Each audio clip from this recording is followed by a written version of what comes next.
Assalamualaikum warahmatullahi wabarakatuh. Waalaikumsalam warahmatullahi wabarakatuh.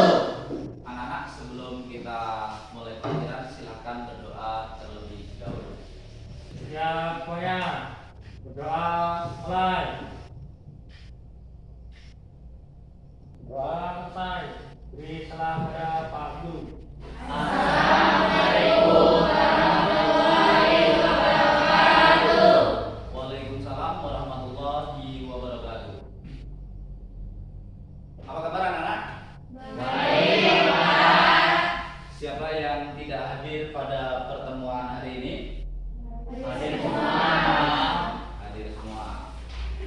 Sebelum kita materi, saya berharap anak-anak selalu tetap menjaga kesehatan, selalu menggunakan masker, cuci tangan, agar kita terhindar dari penyakit corona. Pada pertemuan hari ini, jadi kita akan membahas materi tentang lembaga ekonomi. Jadi sesuai dengan pesan Bapak kemarin, saya perintahkan bahwa kalian itu mencari materi lembaga ekonomi di rumah lewat internet ataupun lewat buku pelajaran, buku siswa yang telah dipinjamkan kepada kalian. Kalian sudah mencari materinya? Sudah. Baik, terima kasih anak. Materi kita kemarin adalah tentang lembaga keluarga. Masih ingat materi kemarin?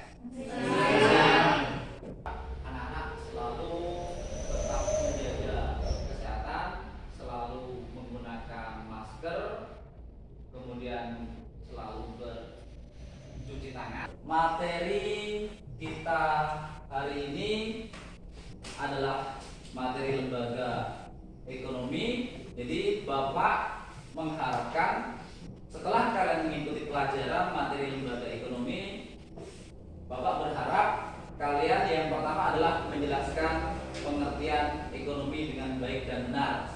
Kemudian tujuan pembelajaran yang kedua, kalian dapat mengklasifikasikan atau mengelompokkan bentuk-bentuk lembaga ekonomi dengan baik dan benar. Kemudian tujuan pembelajaran yang ketiga adalah kalian dapat memberikan contoh lembaga ekonomi dengan baik dan benar. Kemudian tujuan yang keempat, kalian dapat mempresentasikan nanti ketika diskusi, karena pelajaran kita adalah pelajaran menggunakan metode diskusi. Jadi kalian harus dapat mempresentasikan hasil diskusi itu dengan baik. Lembaga ekonomi. Jadi pengertian lembaga ekonomi adalah lembaga sosial yang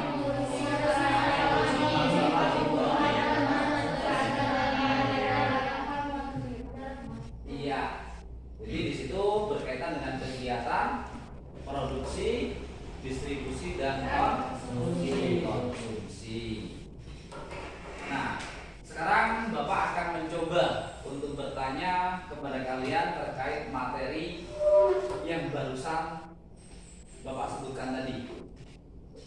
Apa saja kegiatan pokok ekonomi tadi? Itu jawabannya ada berapa nak? 3. Oke, saya akan bertanya,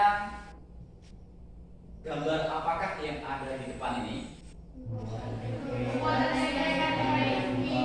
Yang di sini adalah orang yang sedang membuat.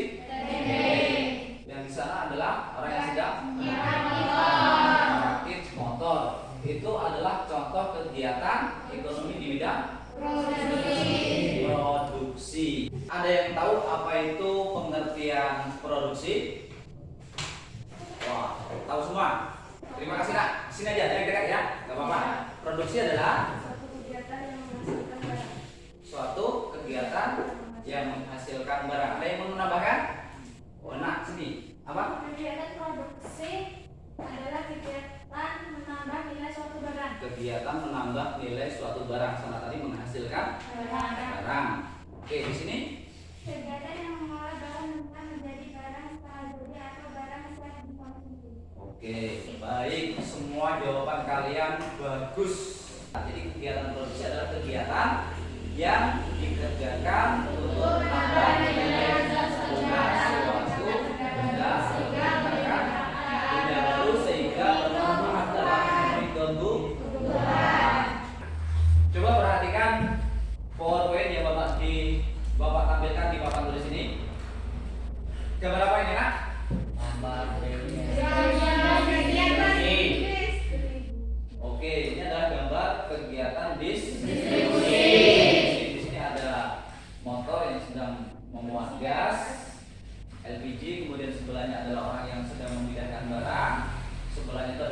aktivitas di pasar. Anak-anak, saya akan bertanya tentang kegiatan distribusi.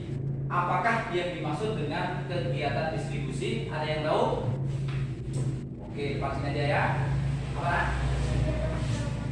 Kegiatan menyalurkan barang. Coba Pedika. Menyalurkan barang dari produsen ke konsumen. Oke, menyalurkan barang dari produsen ke konsumen. Itu disebut kegiatan distribusi. Orang yang melakukan kegiatan distribusi itu disebut dengan apa? Orangnya, pelakunya. Oke, distributor. Mantap. Coba kalian sebutkan contoh yang ada di lingkungan sekitar kalian. Kegiatan distribusi itu apa saja? Ya, apa? Agen. Nah, agen itu kegiatannya menyalurkan barang dari produksi ke konsumsi. Jadi menyalurkan kemana-mana tuh? Ke warung-warung. Oke, sekarang semuanya saya tanya. Ada yang tidak pernah melakukan konsumsi? Pernah semua kan? Apa yang dimaksud dengan kegiatan konsumsi?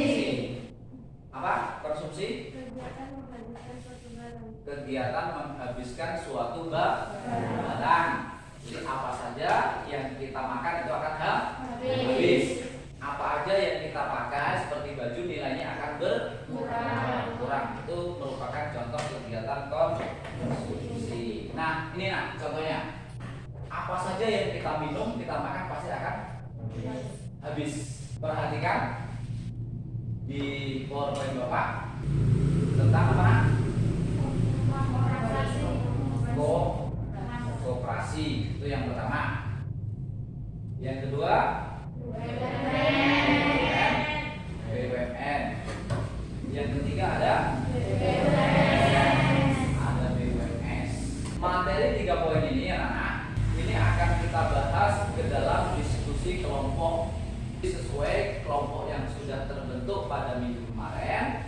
Akan saya bagikan satu-satu masalah yang harus kalian temukan berkaitan dengan lembaga ekonomi. Silakan kalian bergabung dengan kelompok kalian kemarin.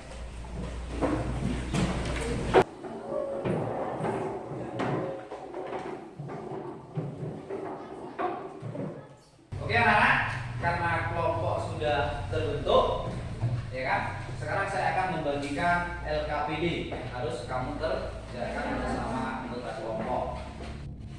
Itu lembaga koperasi. Yang kelompok 2 lembaga BUMN. Yang kelompok 3 lembaga BUMS. Nah, anak-anak, silakan kalian bekerja sama dengan anggota kelompok kalian sesuai dengan perintah Bapak kemarin. Karena kemarin Bapak sudah merintahkan, kalian sudah suruh cari di internet, di buku-buku lain di rumah. Anak-anak, gimana diskusinya? Bisa kerjakan? Bisa. Ada yang bingung nak? Gak ada yang bingung? Gimana kerjaannya tuh? Bisa? Siapa yang nulis? Bisa. Kelompok 2 ini ada yang gak bisa nak? Gak bisa semua. Yang nulis siapa nak? Selvina. Ini kelompok 3 bisa semua. Nah, ini bantu temennya ini jangan gambar-gambar biar kompak dingin.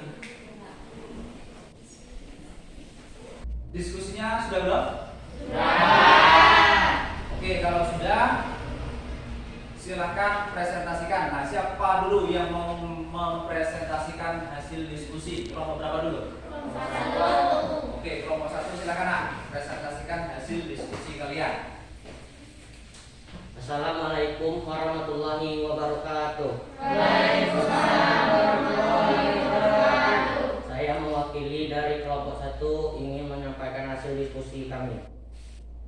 Apa pengertian koperasi menurut UU nomor 25 tahun 1992? Jawabannya 1. Koperasi adalah badan usaha yang beranggotakan orang seseorang atau badan hukum koperasi dengan melandaskan kegiatannya berdasar prinsip koperasi sekaligus sebagai gerakan ekonomi rakyat atas asas kekeluargaan.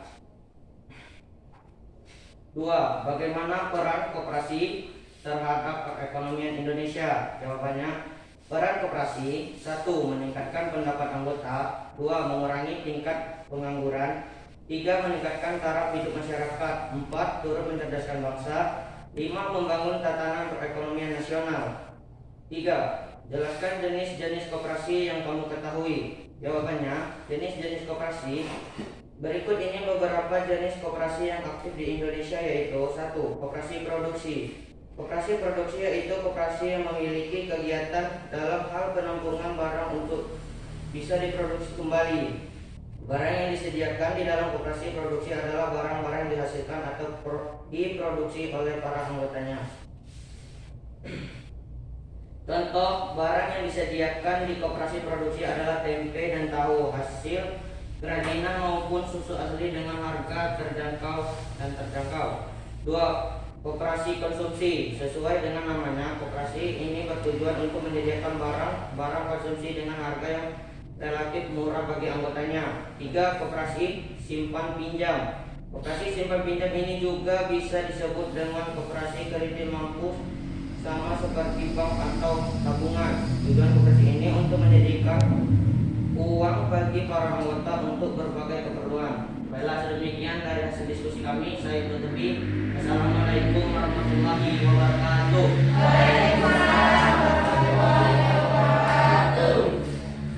Nah, itu tadi hasil diskusi kelompok 1. Mungkin dari kelompok lain ada yang mau menambahkan atau ada yang mau memberikan pertanyaan. Ya, silakan. Apa tujuan koperasi? Baiklah, saya akan menjawab pertanyaan dari kelompok 2. Tujuan koperasi adalah untuk menyejahterakan anggota pada khususnya dan masyarakat pada umumnya, serta itu membangun tatanan perekonomian nasional dalam rangka mewujudkan masyarakat yang maju, adil dan makmur berdasarkan Pancasila dan Undang-Undang Dasar 1945. Ya. Tuh, ada lagi yang mau menambahkan? Oke, kalau enggak saya bertanya untuk kelompok 1. Apa ciri-ciri koperasi? Ciri-ciri koperasi yaitu anggotanya bersifat sukarela, mendatangkan kekeluargaan. Keanggotaan bersifat sukarela, kemudian menggunakan asas kekeluargaan. Oke nak? Kelompok 1 nampaknya pintar semua, bisa menjawab pertanyaan dari kelompok lain. Mari kita beri aplaus terhadap kelompok 1.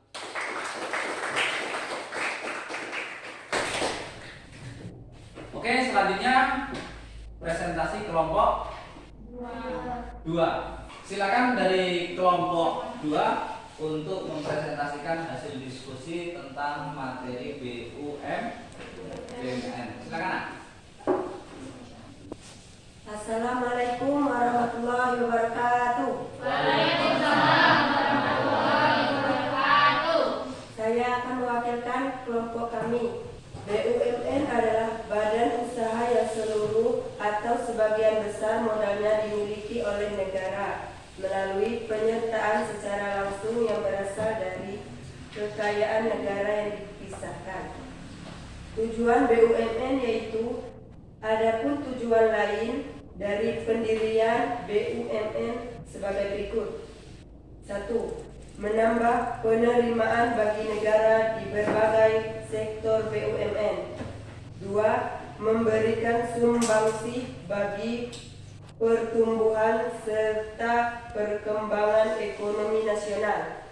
3. Bertanggung jawab atas penyediaan jasa dan barang yang berkualitas untuk memenuhi hajat hidup orang banyak. 4. Memperoleh keuntungan dari semua sektor BUMN yang ada. 5. Berpartisipasi secara aktif untuk membimbing dan membantu pengusaha ekonomi lemah dalam wujud koperasi dan masyarakat. 6. Menjadi pionir berbagai kegiatan usaha yang belum dilakukan oleh koperasi dan pihak swasta. Fungsi lembaga BUMN. Adapun beberapa fungsi BUMN sebagai berikut. 1. BUMN sebagai penyedia produk-produk yang bernilai ekonomis serta tidak disediakan oleh badan usaha milik swasta. 2. BUMN sebagai alat pemerintah Indonesia dalam mengelola serta menata kebijakan perekonomian masyarakat. 3. BUMN sebagai badan usaha yang menyediakan layanan untuk masyarakat dalam menyediakan barang serta jasa untuk memenuhi kebutuhan orang banyak. 4. BUMN sebagai pelopor bagi banyak sektor ekonomi yang belum diminati swasta. 5. BUMN tidak menyediakan lapangan kerja yang tinggi, namun dapat menambah pendapatan negara. 6.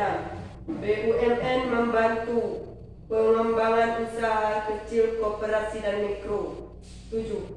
BUMN membantu meningkatkan serta mendorong aktivitas masyarakat di berbagai jenis usaha. Lebih dan kurang dari kelompok kami, sebelumnya kami memohon maaf. Assalamualaikum warahmatullahi wabarakatuh. Waalaikumsalam warahmatullahi wabarakatuh. Nah, itu tadi nak presentasi dari kelompok 2 tentang lembaga ekonomi BUMN. Nah, dari hasil presentasi kelompok temanmu, mungkin dari kelompok lain ada yang mau menanggapi? Ada anak? Ya, silakan nak. Apa saja jenis-jenis BUMN? Jenis-jenis BUMN. Ada yang bisa kelompok 2 menjawab jenis-jenis BUMN? Jenis-jenis BUMN yaitu 1. Badan usaha perseroan. 2. Perum atau perusahaan umum, contohnya PT BRI, PNN, dan POS. Oke, itu nak. Jawabannya tadi adalah perseroan sama perum. Itu jenisnya. Contohnya adalah bank, BRI, POS, PLN. Itu yang ada di sekitar kita. Aslinya sudah tahu semua. Gimana? Yang bertanya ada pertanyaan lagi enggak? Ada. Cukup. Kelompok lain? Tidak ada. Terima kasih nak atas presentasi dan pertanyaannya. Kelompok 2 bisa menjawabnya. Tadi udah presentasi kelompok 2. Kalian nampak ngantuk dan jenuh.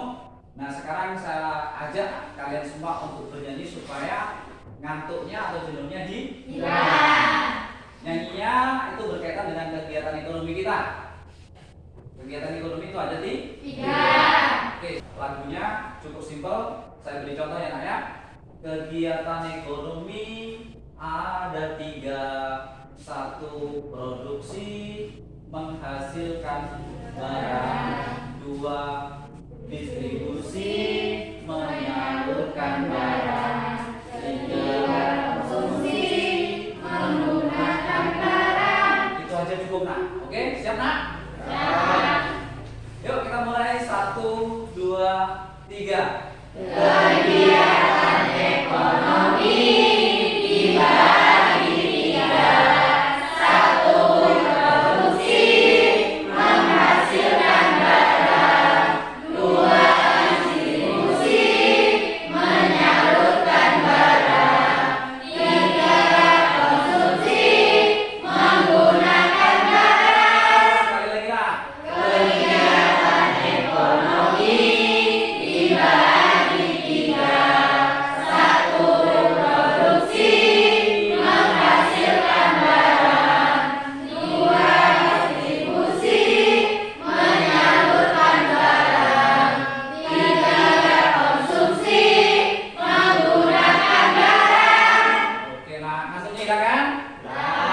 Oke, nah kalau ngantuknya hilang, sekarang kita lanjut presentasi kelompok 3. Oke, silakan dari kelompok 3 untuk mempresentasikannya berkaitan dengan materi BUMS plus perusahaan. Assalamualaikum warahmatullahi wabarakatuh. Saya perwakilan dari kelompok 3 ingin mempresentasikan hasil diskusi kami tentang BUMS. Pertama, apa pengertian lembaga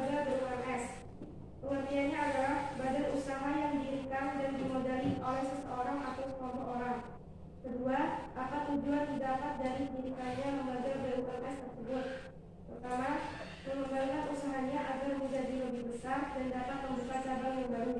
2. Mengembangkan modal yang ada sehingga dapat menanam saham di berbagai perusahaan lain guna melakukan kerjasama dan saling menguntungkan. 3. Membuka lowongan pekerjaan baru untuk membantu mengurangi jumlah pengangguran. 4. Memperoleh keuntungan dengan seoptimal mungkin. 3. Jelaskan jenis-jenis BUMS yang ada di Indonesia. Pertama, perusahaan perseorangan. Badan usaha yang modal dan tanggung jawabnya dipegang sepenuhnya oleh pemilik perusahaan secara pribadi. 2. Firma adalah persekutuan dari 2 orang atau lebih untuk mendirikan perusahaan dan membagi keuntungannya sama rata untuk setiap anggota. Firma terbagi menjadi 2 jenis, yaitu pertama, persekutuan komanditer atau CV. Persekutuan dari 2 orang atau lebih di mana salah satu pihak memberikan modal pada pihak lain untuk mendirikan perusahaan. 2. Perseroan terbatas atau PT. Perusahaan yang didirikan oleh beberapa orang dan berbadan hukum serta terbagi atas saham-saham. 4. Sebutkan jenis-jenis perusahaan yang ada di Indonesia. 1. Perusahaan ekstraktif. Jenis-jenis perusahaan ini memiliki jenis lapangan usahanya mengolah benda-benda yang tersedia di alam seperti tambang emas, perak, batubara, penambangan dan pengolahan sumber daya alam lain, pembuatan garam dan pengolah dari air laut, pertambangan mineral, timah, nikel dan benda-benda yang terdapat dalam usaha ini. Kedua, perusahaan agraris. Jenis-jenis perusahaan ini sama halnya dengan jenis-jenis perusahaan ekstraktif yang memiliki jenis lapangan usahanya dari hasil alam. Akan tetapi membedakan terletak pada perusahaan agraris itu mengolah dan memproduksi sumber-sumber produksi dari alam. Perusahaan agraris ini berkaitan dengan bidang perkebunan, pertanian, perikanan dan peternakan. Ketiga, perusahaan industri. Perusahaan industri memiliki ruang lingkup lapangan usahanya dengan mengolah bahan mentah menjadi bahan jadi atau bahan setengah jadi, sehingga barang tersebut menjadi barang siap pakai. 4. Perusahaan perdagangan. Jenis perusahaan ini menjalankan usaha dengan menghibur kemudian menyalurkan kepada masyarakat sebagai konsumen. 5. Perusahaan jasa. Jenis perusahaan ini menjalankan usahanya di bidang jasa dan akan mendapatkan profit dan keuntungannya setelah jasa itu diberikan. Adapun contohnya perusahaan jasa ini seperti Alam Suka Realty, Ciputra Development, dan Top of Stone. Sekian dari kelompok kami. Mohon maaf jika ada kesalahan. Wassalamualaikum warahmatullahi wabarakatuh.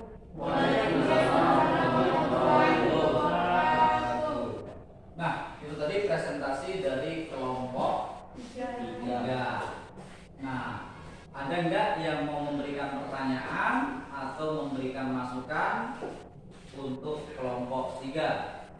Ada anak? Enggak ada? Enggak ada. Kalau sudah ada, berarti cukup paham apa yang disampaikan dari kelompok 3 ya? Oke, mari kita beri aplaus karena presentasi kelompok 3 bagus sekali.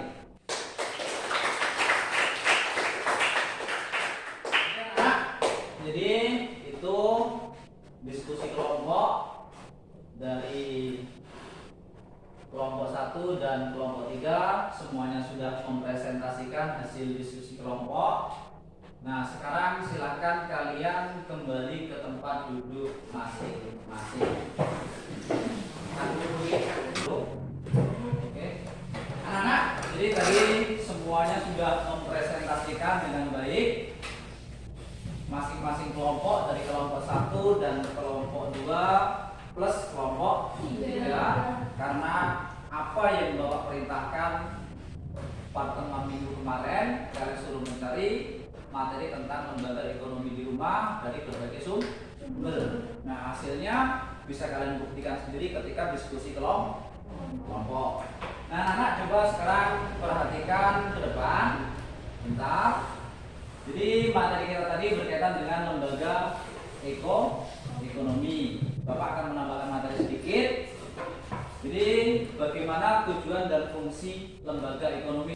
Nah, fungsinya itu yang pertama, nak, memberikan pedoman untuk mendapatkan bahan makanan. Jadi lembaga tadi sebagai pedoman seseorang untuk mendapatkan bahan makanan. Jadi mereka harus bekerja untuk punya aturan. Tujuannya adalah untuk memenuhi kebutuhan keluarga. Itu yang pertama, memberikan pedoman. Kemudian Yang kedua, memberikan pedoman untuk melakukan pertukaran barang. Jadi ketika zaman dahulu uang belum ada, barang ditukar dengan barang. Kemudian fungsi yang ketiga adalah memberikan pedoman tentang harga jual beli barang. Nah, itu fungsi berikutnya. Kita lanjut, memberikan pedoman untuk menggunakan tenaga kerja. Jadi lembaga ekonomi itu mempunyai fungsi memberikan pedoman dalam penggunaan tenaga kerja. Mungkin salah satu misalnya di anggota kelas kalian besok ketika besar punya perusahaan, itu punya aturan dalam perusahaan dalam menggunakan tenaga kerja. Misal syarat kalau perusahaan saya harus tamat S1 atau harus tamat SMA, kira-kira seperti itu. Kemudian poin berikutnya adalah memberikan pedoman tentang cara pengupahan. Jadi ketika kita bekerja, ada lembaga ekonomi yang mengatur tentang pengupahan gaji. Kalau di sini di Bengkulu Utara, tempat kita itu adalah pengupahan yang ada di PT-PT itu menggunakan standar UMR. Jadi karyawan itu digaji tidak boleh rendah dari standar UMR, gaji minimal. Kalau lebih dari itu, otomatis kesejahteraan keluarga pekerja tidak akan terpenuhi. Nah, kemudian poin berikutnya, lembaga ekonomi itu mempunyai fungsi pemutusan hubungan kerja. Jadi nggak boleh sembarang orang itu di PHK ketika mereka bekerja di perusahaan. Jadi itulah gunanya lembaga ekonomi, memberikan pedoman tentang cara hubungan pemutusan kerja. Kemudian lembaga ekonomi juga berfungsi memberikan identitas bagi masyarakat. Oh, si A itu kerjanya sebagai karyawan perusahaan, si B sebagai dokter, si C tukang dodos, si D tukang nyadap. Kira-kira seperti itu. Jadi lembaga ekonomi mempunyai fungsi adalah memberikan identitas. Nah, poin berikutnya ini adalah strukturnya. Yang pertama adalah sektor agraris, pertanian, perikanan, peternakan yang kira-kira berkaitan berkecimpung di bidang agraris. Jadi ada yang semuanya ada di lingkungan kita, di tempat kita nelayan ada, orang yang berkebun banyak, petani yang di sawah. Kira-kira seperti itu sektor agraris. Kemudian ada peternakan. Kalau peternakan kalian semua punya ternak. Kemudian di sektor industri. Jadi di situ sektor industri ditandai dengan adanya kegiatan produksi barang. Itu sektor ini membutuhkan lembaga ekonomi yang semakin kompleks, bagaikan rangkaian bagian-bagian saling berhubungan dan saling bergantung dalam satu sistem. Jadi kegiatan sektor industri ini saling berkaitan. Di situ industri berarti sektor produksinya, ya kan? Kemudian berkaitan dengan distribusinya. Kemudian kalau nggak ada konsumennya nggak akan dikonsumsi. Kira-kira seperti itu. Nah, kemudian poin ketiga berkaitan dengan sektor perdagangan. Perdagangan ini sangat luas. Ada perdagangan antar daerah, antar negara. Boleh berkaitan antar negara, itu contohnya adalah kegiatan ekspor dan impor. Perdagangan yang antar daerah kalian, kegiatannya contohnya apa nak? Setiap hari pasar harian itu ada di pasar Rabu. Kemudian pasar mingguan ada di Karya Bakti pasar mana? Pasar Minggu. Kira-kira seperti itu. Itu contoh. Jadi berkaitan dengan kegiatan sektor perdagangan. Jadi karena ada sektor perdagangan itu berarti di situ adalah ada sebuah norma atau cara tentang mereka melakukan atau memperoleh keuntungan. Kemudian cara pembelian balik kontan maupun kredit. Kira-kira seperti itulah ya. Ini ada aturannya. Kemudian fungsi ekonomi terdapat dikelompokkan menjadi dua. Yang pertama adalah fungsi manifest lembaga ekonomi, yaitu mengatur hubungan antar pelaku ekonomi dan meningkatkan produktivitas ekonomi. Kemudian untuk mengatur distribusi dan pemakaian barang dan jasa yang diperlukan, itu fungsi manifest atau fungsi yang diharapkan. Kemudian kita masuk ke fungsi laten lembaga ekonomi. Fungsi laten itu adalah fungsi lembaga yang mereka muncul tetapi tidak diharapkan sebenarnya, tapi bisa muncul dengan sendirinya. Jadi lembaga ekonomi pemerintah modern itu dapat merusak budaya tradisional. Kemudian timbulnya gaya hidup yang konsumtif.